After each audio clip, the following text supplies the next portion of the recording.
So let's welcome Lord Uzih. Now, I want to know today what's the relationship between spirituality and religion.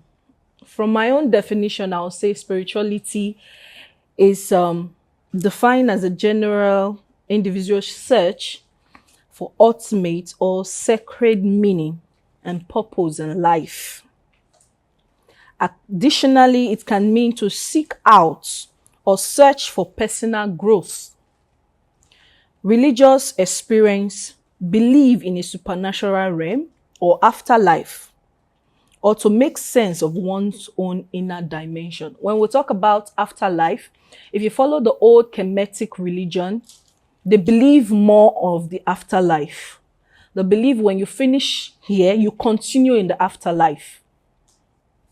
You continue in the afterlife. That's where we have Anubis, who is in charge to take you to the afterlife. While on earth, there are some things that you could not achieve. If you follow the old Kemetic religion, there are some things that you're going to study about. Maybe our next talk over brunch, we're going to dive into that. We'll talk about the afterlife. What the Christians know as heaven and earth. We're going to talk more on that.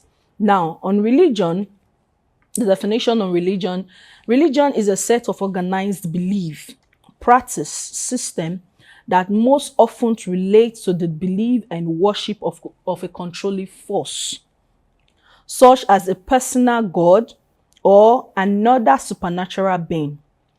Religion is formed from the dark side to control mankind. They came from a long line of knowledge called the Jedi.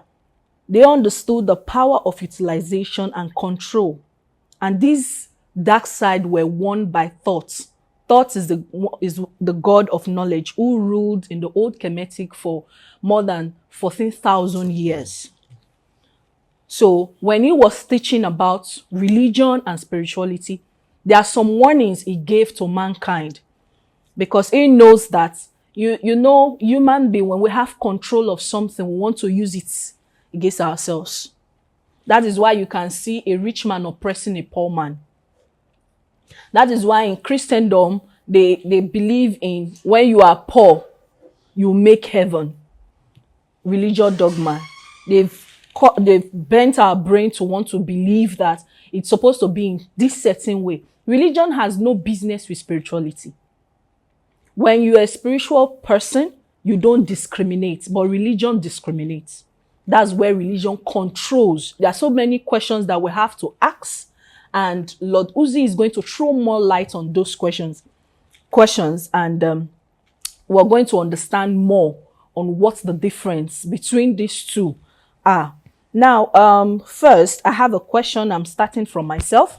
I have a question and a long line of questions that I'm going to ask today. Now, the first question I'm going to ask is, what's the importance of spirituality to the human race? What's the importance of spirituality to the human race? Okay, before I continue, I think the four of you, 1, 2, 3, 4, this is the first time we're encountering ourselves in this kind of a gathering. And I don't know if she has already explained what talk over brunch is all about. You get it now. It's supposed to be a talk show, like a podcast just between myself and herself and a guest. But as a spiritual teacher, there are a lot of people who have questions to ask. They don't have 30,000 to pay me. They don't have 100,000 to pay me. I'm not saying you guys do not have money to pay. That's what I'm saying. But the idea is that I'm opening more opportunity for people to encounter me, meet me, before they start saying I'm fake. So talk over brunch is part of the program. We have the symposium. Symposium is supposed to be once yearly, every year. The first one we had it here in Nigeria. I'm planning the other one to be in any of these African countries, or I also host it here. Talk over brunch is part of it. In the near future, we're going to introduce more programs, both for children, for youth, for men, for women. You understand that? Because the whole idea is to make sure that we saturate the spiritual ecosystem in Africa with the African spirituality. Forget what you see on the internet. Yeah. That's not African spirituality. Barbarism. Shrine with red cloths and images. Those are not African spirituality. Those were barbarism. Those were barbaric activities that were introduced to us when we encountered the Scandinavia from the northern part of Africa. That's why I used to tell a lot of people, nobody should tell you that is it Amadioha or what's the name? Not Shango. The one Yoruba call the Obatala that created the heaven and earth. He said he created heaven, he strike. Now those are fake mythology. The foundation of this earth has nothing to do with the Yoruba theology. It has nothing to do with the Benin theology. It has nothing to do with the Benin the Hausa. All those are, they call them mythology. Those are myths that arose just for the tribe to look more important than the other tribe. Get it now? And these were not so in the time of the Kemetic times. When you say our ancestor, your ancestor is not, yes, your ancestor could be that old man that died 100 years ago. But the true ancestor, where we talk about in the African spirituality, within the watered religion, are the founders of this earth. The first people on this earth. They are our true ancestors. They were blacks like us. They were the original breed of humans. And I don't stand to be corrected. The Caucasians were a failed experiment. And I see it everywhere. You know the Caucasians, right? The whites. They were a failed experiment. After a fight within the three gods, the idea was to make somebody that represents the physical structure and the embodiment of the energy of God. Just as sometimes you wake up in the morning and a thought just comes into you, do it and everything just go well. You can't explain how it comes. That was how those three gods, what's the name? Enki, Anil, and That was how the energy of God came into them, and they were able to make man, which was your ancestor, the black man with melanin. So when we came with the original brain waves, the original power, the original dominion of the energy of God, but two saw the power within us and wanted us not to know what was in us so that we can worship them. And the only one that saved us is the one we call Satan. Satan. The angel of light that saved us. The one that saved us and said, no, it's a lie. Don't worship those two. You are more than them. The energy of God was what came into us and we made you from this laboratory, not too far from Ethiopia. What you guys call the Garden of Eden. And those two connived together and fought the one that saved us. And they say, you know what? Since you have the power, they can't do us anything. We understood what we had. And then what happened? We were chased out of the laboratory. So since you say you are God, fend for yourself. And we went down, according to the Bible, say we went down the river. Meaning, when we were made, we were not the only people that were existing there. No.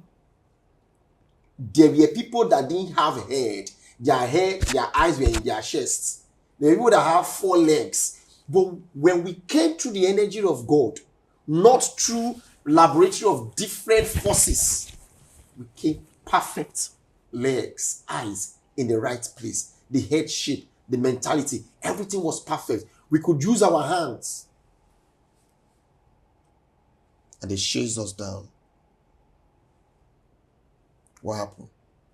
Because we were so perfect, they left the continent and went to the Caucasus Mountains to replicate the engineering of us. But because then the energy of God was not involved, they couldn't make us.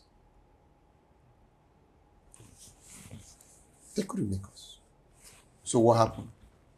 Longer nose, skin without melanin. Why would God create two different people and refuse to give one melanin and give the other one this thing?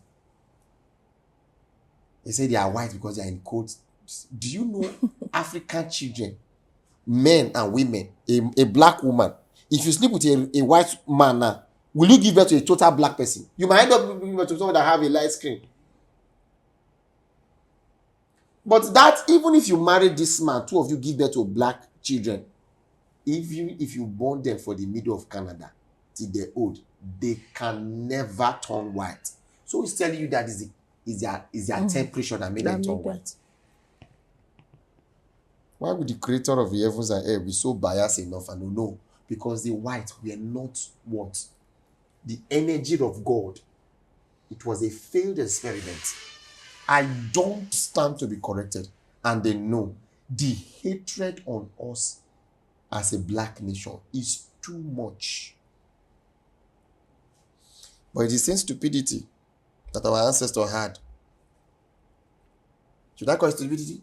No. It's a beautiful thing. I'm sorry for using the word stupidity. It's a beautiful thing. The nature of God in us. The ability to pause and think. We taught the whites that slavery was never part of us. Yeah.